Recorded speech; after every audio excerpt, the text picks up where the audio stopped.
এখন পালা পাইলাম নবুয়ত এবং বেলায়েত, মানে তারও ইচ্ছা যে আমার সাথে গান করবে। আর আলম ভাই কইতাছে, কয়ে দেখি ছাত্রই কি শিখছে না। এখন বর্তমানে যে গানের যে হাল, এই হাল হিসাবে কিন্তু উস্তাদের চাইতে কিন্তু ছাত্রছাত্রীরা বেশি জানে। খেললে কি, কারণ হে রাজা পারে, এটা আবার আমি পারি না। এরা যা করতে পারে এটা আবার আমি পারি না। খেললে কি পারি না, কারণ কোনো সময় ছাত্ররেও কিন্তু ডর করে, যারা না জানি কোন সময় কোনটা কয়ে বয়ে থাকে। এ কারণে এরা তো গানের কোনো আগ্রহী বুঝতো না, কথার কোনো লিঙ্গ বুঝতো না, একটু ভয় লাগে। যে কারণে এই মানে কিছু কিছু ভয়ও লাগে। তবে যাই হোক, তোমাকে আমি প্রশ্ন করতে পারি না, আর প্রশ্ন করার এখতিয়ারও আমার কাছে নাই। তো পালা যেহেতু দিছে, এখন পালাটা টিকায় রাখতে যায়, কথাটা রাখতে যায়, আপাতত যেটা না হইলেই না হয়, এটা তো রাখতে হবে। তুমি একটু বলবা, তুমি যে নবুয়ত গাইবা, নবুয়ত কত প্রকার এবং কি কি, এর মধ্যে কোন নবুয়তটা তুমি গাইবা? কি 313 জন নবী? ও, গীতিকার শফিক ভাই আমার এই গানে সন্তুষ্ট হয়ে 200 টাকা দিয়ে বকশিস করলেন, ধন্যবাদ। এখন আমার কথা হইল যে নবুয়ত, যারা নবুয়ত প্রাপ্ত তারাই কিন্তু নবী, আর নবী থেকেই আসছে নবুয়ত। অথবা এখানে আরেকটা টাইটেল আছে নবা হইতে নবুয়তের উৎপত্তি। এখন এই 313 জন নবী, ঈসা আলাইহিস সালাম উনিও নবী, ইউসুফ আলাইহিস সালাম উনিও নবী, সুলেমান আলাইহিস সালাম উনিও নবী, দাউদ আলাইহিস সালাম উনিও নবী, জাকারিয়া আলাইহিস সালাম উনিও নবী, হযরত মুহাম্মদ সাল্লাল্লাহু আলাইহি সাল্লাম উনিও নবী। এখন সবাই তো নবী। এই কারণে আমি জিজ্ঞাসি যে নবুয়ত কত প্রকার এবং কি কি। তুমি যে আমার সাথে গাইবা, আমার সাথে কোন নবুয়ত তুমি গাইবা?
হ্যালো, যাক,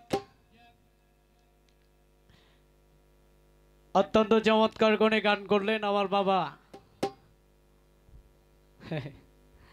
তো গান করলেন, কিছু কথাও বললেন অনেক চমৎকার করে।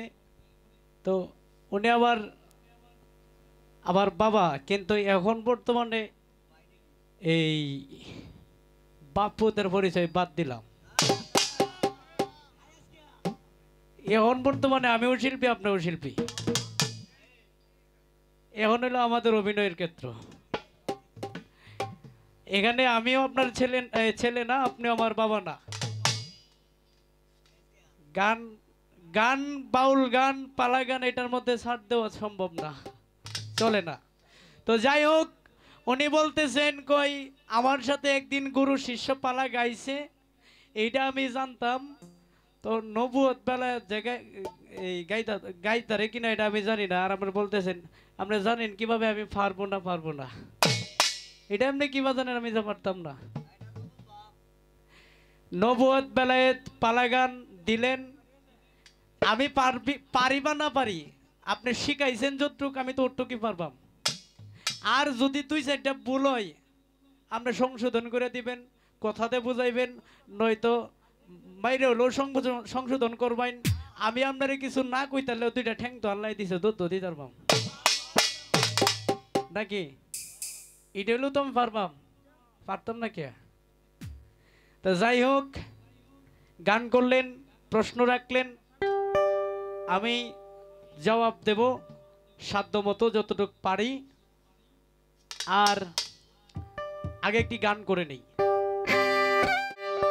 ওরে মদিনাতে শুয়ে আছেন রাসূল, ওরে মদিনাতে শুয়ে আছেন রাসূল, আমি নবীজির রোজাতে জানাই সালাম, আমি হইতে চাই নবীজির গোলাম, আমি হইতে চাই নবীর গোলাম, আমি হইতে চাই নবীজির গোলাম। ওরে মদিনাতে শুয়ে আছেন রাসূল, ওরে মদিনাতে শুয়ে আছেন রাসূল, আমি নবীজির রোজাতে জানাই সালাম, আমি হইতে চাই নবীজির গোলাম, আমি হইতে চাই নবীজির গোলাম, আমি হইতে চাই নবীজির গোলাম।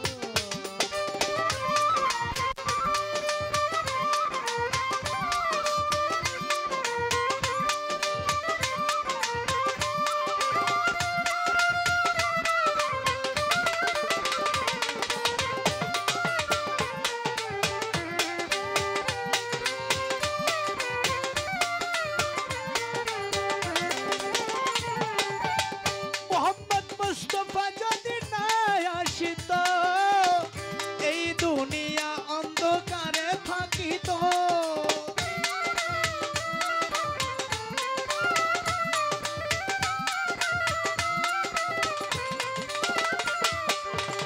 মোহাম্মদ মুস্তাফা যদি না আসিত, এই দুনিয়া অন্ধকার থাকিত, ওরে বনের পশু দয়াল নবীকে চিনে,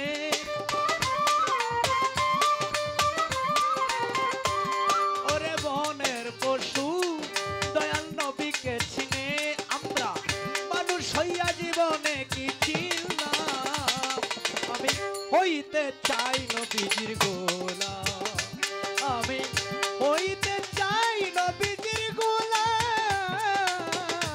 আমি হইতে চাই নবীজির গোলাম। আছে বাজাও ছোট করে। উনি বললেন 313 জন নবী, এর মধ্যে তুমি কোন নবীর নবুয়ত গাইবা বা নবুয়ত কয় প্রকার কি কি? আমি গাবো নবুয়ত হচ্ছে একটা হচ্ছে নবুয়ত অর্থাৎ সব নবীদের নবুয়ত, আর আমি যেটা গাবো সেটা হচ্ছে মহর নবুয়ত। মহরে নবুয়ত সেই পালাটা আমি করব, এবং এই নবুয়তটা একমাত্র আমাদের নবী যিনি আখেরি জামানার শেষ পয়গাম্বর, ওনার ব্যতীত আর কারো এই নবুয়তটা, এটা হচ্ছে মহরে নবুয়ত, সেটাই আমি করব। আর যিনি গাছের নবী, মাছের নবী, পাহাড় পর্বতের নবী, 18,000 মাখলুকাতের নবী, নবীদেরও নবী, নিজে আল্লাহরও নবী, আমি সেই নবীর নবুয়ত গাওয়ার চেষ্টা করব। ধন্যবাদ।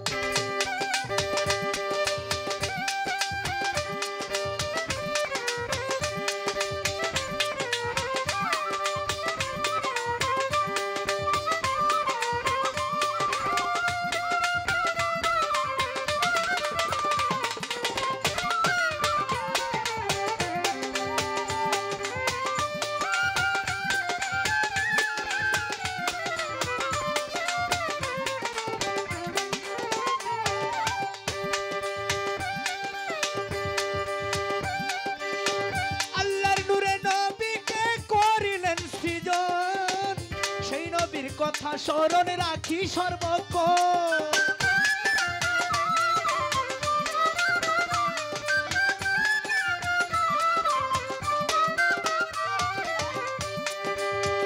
আল্লাহর নূরে নবীকে করিলেন সৃজন, সেই নবীর কথা স্মরণ রাখি সর্বক্ষণ। ওরে যার খাতিরে পৃথিবী সৃষ্টি করে,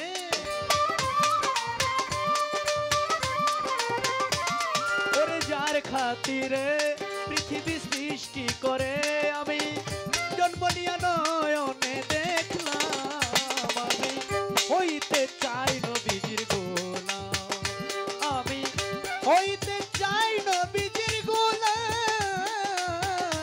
আমি হইতে চাই নবীজির গোলাম।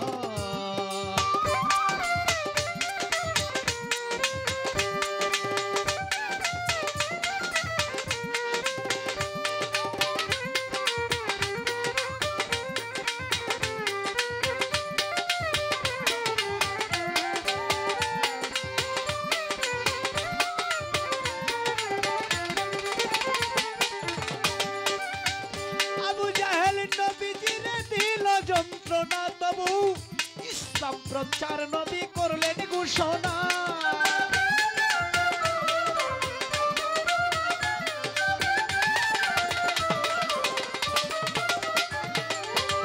আবু জাহেল নবীজিরে দিল যন্ত্রণা, ইসলাম প্রচার নবী করলেন ঘোষণা। উস্তাদ এই হবিলের সদাই জলে নয়ন, সরকার এই হবিলের সদাই জলে নয়ন। আমি নবীজির দিদার যদি পাইতাম, আমি হইতে চাই নবীজির গোলাম, আমি হইতে চাই নবীজির গোলাম, আমি হইতে চাই নবীজির গোলাম। ওরে মদিনাতে শুয়ে আছেন রাসূল, ওরে মদিনাতে শুয়ে আছেন রাসূল, আমি নবীজির রওজাতে জানাই সালাম, আমি হইতে চাই নবীজির গোলাম, আমি হইতে চাই নবীজির গোলাম,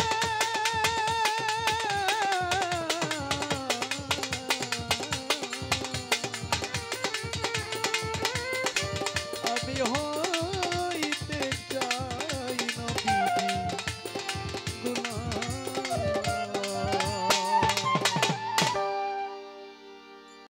আমি আমার সাধ্যমতো জবাব দিলাম। এখন আমি আসলে বিষয়টা হলো এই লারে তো আমি সবসময় পাই না, বাজ মতো মিলে না কিছু কইয়াম যে এমন জন কোয়ার একটা সিস্টেম পাই আলছি আজকে, মানে সারাসারি তো এটা মোটেই সম্ভব না আমার পক্ষে, ছাড়তাম না।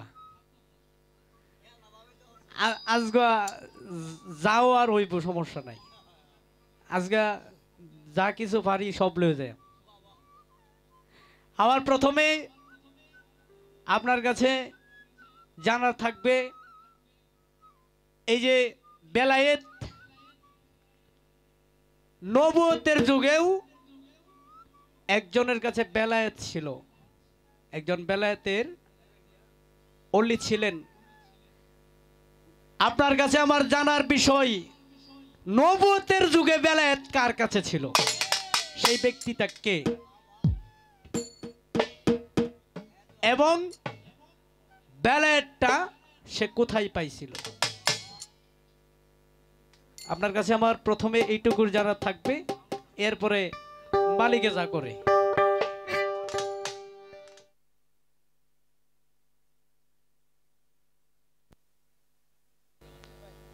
কয় বাবা আছেন, এমনি আছেন, মঞ্চের মধ্যে কোনো বাবা টাবা নাই। আচ্ছা, মঞ্চের মধ্যে বাবা নাই, তাইলে আমি কি? মানে এটা বোঝাইছে কি, তো মানে কথাটা গোছায় বলতে পারছে না যে মঞ্চের মধ্যে কোনো বাবা নাই, আপনি মঞ্চের মঞ্চের জন্য আপনারও যেমন অধিকার, আমারও এরকম অধিকার। আপনিও আমার প্রতিপক্ষ শিল্পী, আমিও আপনার প্রতিপক্ষ শিল্পী। যাই হোক, আল্লাহ দিয়ক, সুরে সুট্টাই না নিলে দারোগা না হইলে একটা পুলিশ হইলে হইবা।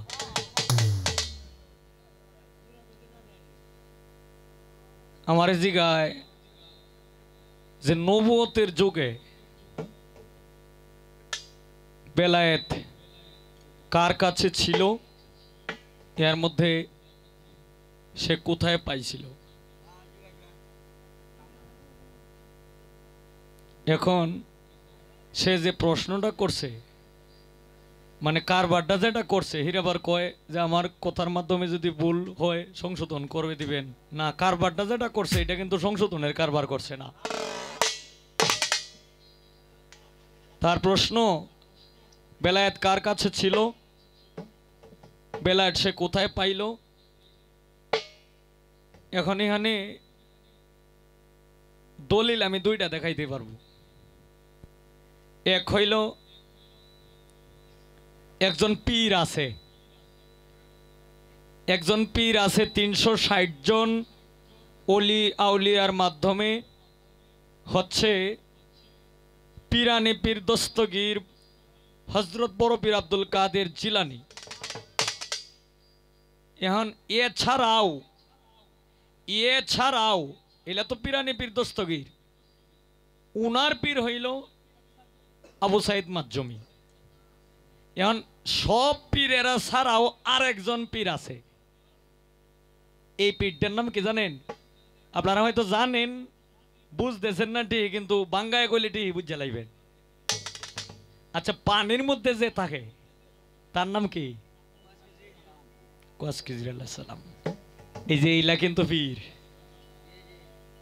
এলা কিন্তু সকল পীরেরও পীর।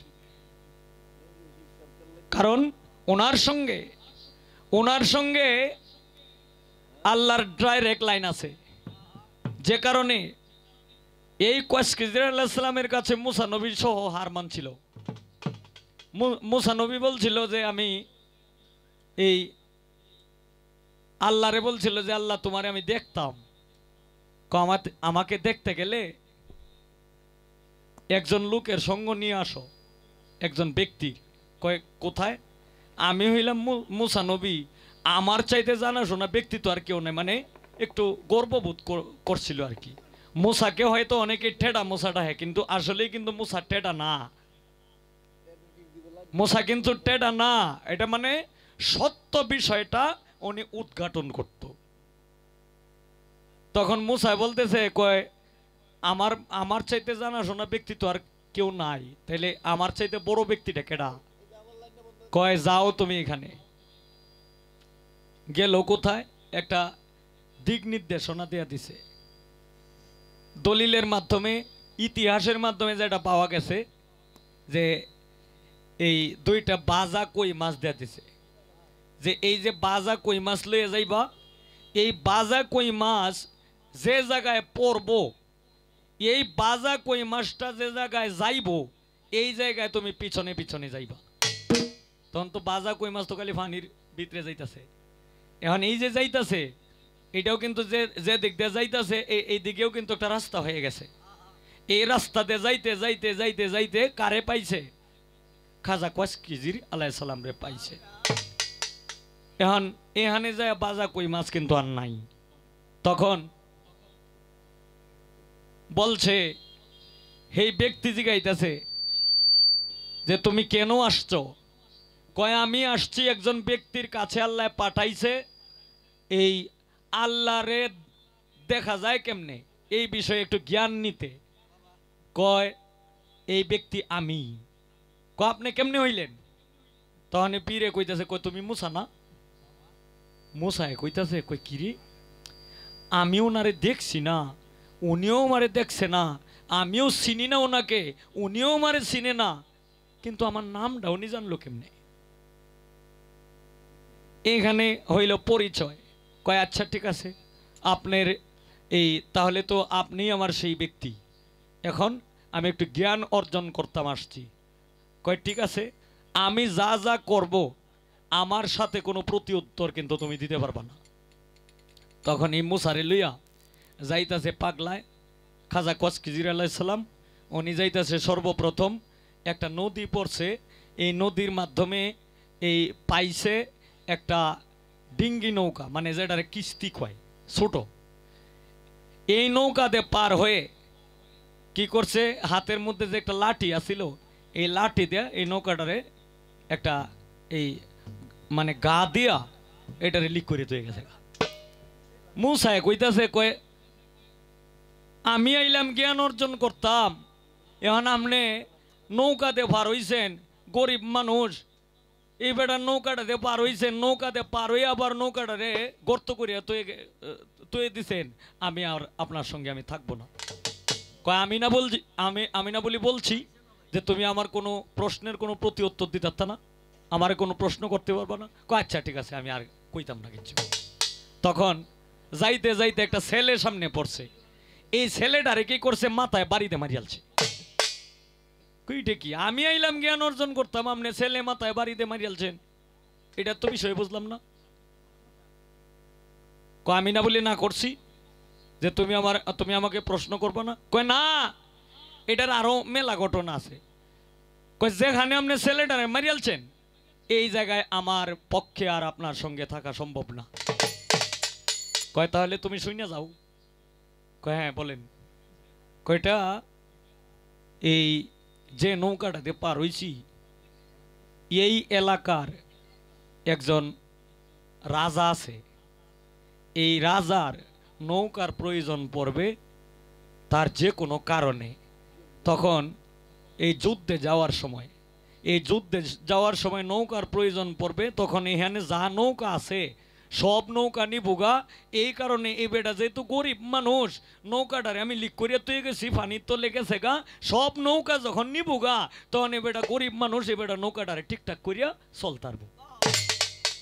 ও আচ্ছা আচ্ছা, এইটার লেগিয়া। কয় হ্যাঁ। কয় যে ছেলেটারে মারছেন যে, কয় ছেলেটারে যে মারছি আল্লাহর তরফ থেকে হুকুম আসছে যে এই ছেলেটা যদি বেঁচে থাকে তাইলে তার বংশটারে নির্বংশ করে আলবো। আল্লাহর তরফ থেকে আরেকজন ছেলে আসবে, এই ছেলে একজন অলি নাইলে একজন আউলিয়া হবে।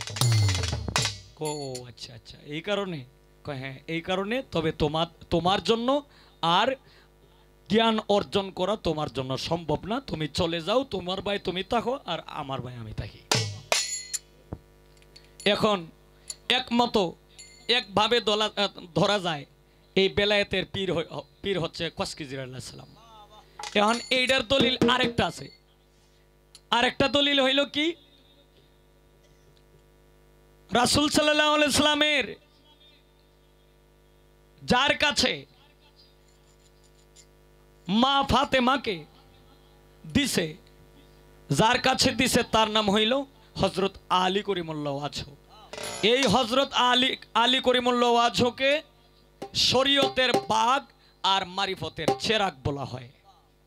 এই শরীয়তের বাগ আর মারিফতের চেরাগ বলা হয় কেন? কারণ বিদায় হজের ভাষণে গাদিরে কুম নামক স্থানে ১০০ লক্ষ মানুষের সামনে আমার রাসূল কথা বলতেছিল। এই কথা বলতে বলতে বলতে বলতে তখন কিছু সাহাবাগণরা এবং কিছু উম্মতগণরা প্রশ্ন করেছিল যে আপনি যখন না থাকবেন তখন আমাদের জন্য কি রেখে যাবেন? তোমাদের জন্য রেখে গেলাম ১ নম্বর হইল কোরআন, আর ২ নম্বর হইল আহলে বায়াত, আহলে বায়াত, আহলে বায়াত। এই সময় এই কথাটা বইলা এরপরে হযরত আলী করিমুল্লাহ ওয়াজহ এই আমার রাসূলের সঙ্গে ছিল। হযরত আলী করিমুল্লাহকে এইভাবে ২ হাতে উঠায়া বলছিল যে হে মানুষ, হে আমার উম্মতগণ, হে আমার সাহাবাগণ, তোমরা শুনে রাখো, এর মধ্যে তোমরা দেখে রাখো, আমি যদি হই বেলায়েতের শহর, হযরত আলী করিমুল্লাহ হচ্ছে বেলায়েতের দরগা। এই যে হযরত আলীকে দিছে কোথায়? বেলায়েত এটা প্রকাশ করছে কোথায়? এটা হইল ১০০ লক্ষ মানুষের সামনে গাদিরে কুম নামক স্থানে। এখন প্রশ্ন, এখানেও কিন্তু বেলায়েত দেয় নাই, এখানেও কিন্তু হযরত আলীকে বেলায়েত দেয় নাই, বেলায়েত কিন্তু আরো আগেই দিলছে। এখন প্রশ্ন আসতে পারে না যে তাইলে এই যে প্রকাশটা যে করলো এইটা কোনটা করলো? এখন এইটা কোনটা করলো কি জানেন? যেমন আমার এক জায়গায় বায়না করছে, মানে এই এলাকার মানুষ খালি আমারই চিনে। এখন আমারে কইতাছে যে হবিল ভাই, আমরা তো কোনো শিল্পী চিনি না, আপনার একমাত্র চিনি, এখন আপনি আপনার সাথে মোটামুটি যে গাইতে পারে তারে আপনি লই আইবেন। তখন আমি নিলাম কারে, অলিউল্লারে, যাচ্ছে এটা যেহেতু আমার সন্তানের মধ্যে মোটামুটি ভালো গায়, আচ্ছা ওরে নিয়ে আই প্রোগ্রামটা করে লাই, যাতে আরো এই আজকের রাত্রটা যদি গান করে যদি সে ভালো গাইতে পারে তাইলে আরো হয়তো 2-4-5টা প্রোগ্রাম সে পাইব। নিয়ে হাইরে আমি কি করলাম, পরিচয় পত্র কইরা দিলাম, পরিচয় করাইয়া দিলাম। কিন্তু হযরত আলীকে এইভাবে এই 1.25 লক্ষ মানুষের সামনে যে হযরত আলীকে এই উঠায় বলছিল যে হে মানুষ তোমরা শুনে রাখো, আমি যদি হই এলেমের শহর কিংবা বেলায়েতের শহর, সেই হযরত আলী হচ্ছে সেই শহরের দরজা। এটাকে পরিচয় পত্র করাইয়া দিছিল, পরিচয় করাইয়া দিছিল, যেটার নাম হইল মওলায়াত দান করেছিল। কিন্তু বেলায়েত দান করছে কিন্তু আরো আগেই। আগে কোন সময়? হযরত আলী করিমুল্লাহর মায়ের নাম হচ্ছে ফাতেমা বিনতে আসাদ। হযরত আলীর মার নাম হচ্ছে ফাতেমা বিনতে আসাদ। এই ফাতেমা বিনতে আসাদ উনি যখন কাবাঘর জিয়ারত করতে গেলেন, তখন এই কাবাঘরের মধ্যে যাওয়ার সময় তার প্রসব ব্যথা শুরু হয়ে গেছে। তখন এই গাইবি একটা শব্দ আসছে, ফাতেমা বিনতে আসাদ তুমি কাবাঘরের ভিতরে ঢুকে যাও। তখন অটোমেটিকলি দরজা খুলে গেছে। দরজার যখন কাবাঘরের ভিতরে ঢুকলো তখন আল্লাহর কুদরতি দরজাটা লক হয়ে গেছে। এখানে কোনো মানুষ ছিল না। এখানে এই ফাতেমা বিনতে আসাদ উনি এখানে 3 দিন ছিল। তখন 3 দিনের দিনও আল্লাহর কুদরতি বাচ্চা প্রসব হয়ে গেছে। এই যে হযরত আলী করিমুল্লাহ ওয়াজহুর জন্ম এখানে। তখন এই হযরত আলী যে জন্ম নিছে, কিন্তু জন্ম নিয়া কাঁদেও না, কোথাও কয় না, মানে নড়াচড়াও করে না, ছায়ও না, মানে কোনো দিক দিয়ে তাকায়ও না, মুখও লড়ে না। এটা পাইলেন, খবর পাইলেন আমাদের প্রিয় নবী হযরত মুহাম্মদ সাল্লাল্লাহু আলাইহি ওয়াসাল্লাম। তখন এই হযরত আলীর মায়ের কাছে গেছে যে কি গো, হযরত আলী বলি কথা কয় না, কহ এটা আল্লাহ কি সন্তান যে দিল এটা তো আমি বলতে পারবো না, এটা তো খায়ও না, ঘুমায়ও না, আর নড়াচড়াও করে না, কাঁদেও না। আচ্ছা ঠিক আছে, ছেলেটাকে দাও আমার কোলে। তখন আমার রাসূল যখন কুলে লইয়া যখন বলছে যে হে আলী তুমি তাকাও, কথা বলার সঙ্গে সঙ্গে তাকাইছে। এখন তাকায় কারে দেখলো? যে আমার প্রিয় নবী আখিরি জামানার পয়গম্বর সেই হযরত মুহাম্মদ সাল্লাল্লাহু আলাইহি সাল্লামকে দেখলো। এরপরে সে যে মায়ের দুগ্ধ পান করে না, বাচ্চা, একটা বাচ্চা এলা ছেলেই হোক আর মেয়েই হোক, ভূমিষ্ঠ হয়েই তো কিছুক্ষণ পরেই তো এই মায়ের দুগ্ধ পান করে না, করে না। কিন্তু আলী কিন্তু মায়ের দুগ্ধ পান করে নাই। তখন আমার রাসূল কি করলো? জিব্বা মুবারক ঢুকায়া দিল। এই জিব্বা মুবারক ঢুকায়া দিলেই জিব্বার যে লালাটা, এই লালাটা চুষে চুষে খাইছে। আর এই খাওয়া মুহূর্তেই এই জিব্বাটা যখন চুষে চুষে খাইছে, খায়া সাইরাই কানে কানে আমার রাসূলের কানে কানে সূরা মুমিনের কয়েকটি আয়াত পাঠ করে শোনাইছিল। এই যে এইখানে হইল বেলায়েত প্রাপ্ত, এইখানেই হয়ে গেছে। শেষ করলাম। জবাবটা আগেই দিলাম, কারণ এটা ঋণ মাথাত লয়ে করোনটা বিশাল সমস্যা লাগে আমার। যাই হোক, এখন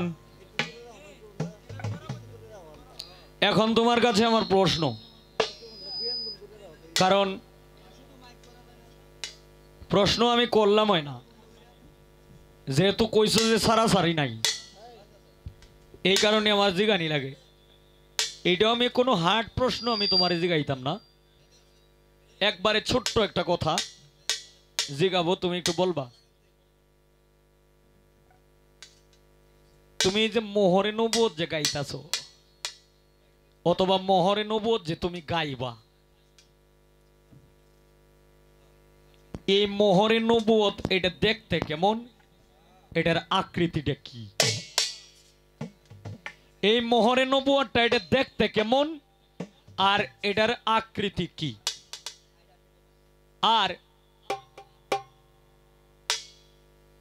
কেউর নবুয়ত হচ্ছে আশার মাধ্যমে, আবার কারো নবুয়ত হচ্ছে আঙ্গুলের মাধ্যমে, আবার কারো নবুয়ত হচ্ছে চিঠির মাধ্যমে, আবার কারো নবুয়ত হচ্ছে আংটির মাধ্যমে, আবার কারো নবুয়ত হচ্ছে কণ্ঠের মাধ্যমে, আবার কারো নবুয়ত হচ্ছে পশমের মধ্যে, আবার কারো নবুয়ত হচ্ছে চেহারার মাধ্যমে। চেহারার মধ্যে বুঝছেন তো, যেটা ইউসুফ নবীর নবুয়ত ছিল চেহারার মাধ্যমে, কারণ এই ইউসুফের বাড়ি ছিল মিশরেই এক জায়গায়, এই জায়গাটার নাম হইল কেনান। এই কেনানে বাড়ি ছিল, তখন এই ইউসুফ আলাইহিস সালাম গিয়া কি হইছে, এখানে আজিজি মিশর হইছে, মিশরের মন্ত্রী হইছে। এই মিশরের মেয়ে ছেলেরার মতো সুন্দর মানে অন্যান্য রাষ্ট্রের মাধ্যমে নাই। ইউসুফ আলাইহিস সালামের নবীর নবুয়ত ছিল চেহারার মাধ্যমে, কিন্তু উনার যে মোহরে নবুয়ত, উনারটা কি দুনিয়াতে আছে না উনি লয়ে গেছে গা? কি রাসূল কি ওফাত লাভ করছে না, দুনিয়াতে আসছে না, আবার দুনিয়া থেকে বিদায় নিয়ে চলে গেছে না? এখন এই যে রাসূলের যে মোহরে নবুয়ত ছিল, এটা কি উনি সঙ্গে নিয়ে গেছে না আছে? যদি লয়ে জায়গা তাইলে তো গেলই, আর যদি থাকে, আর যদি এই নবুয়তের কিছু অংশ যদি থাকে, তাইলে এটা কাদের মাধ্যমে পাওয়া যায়? তুমি একটু কইবা।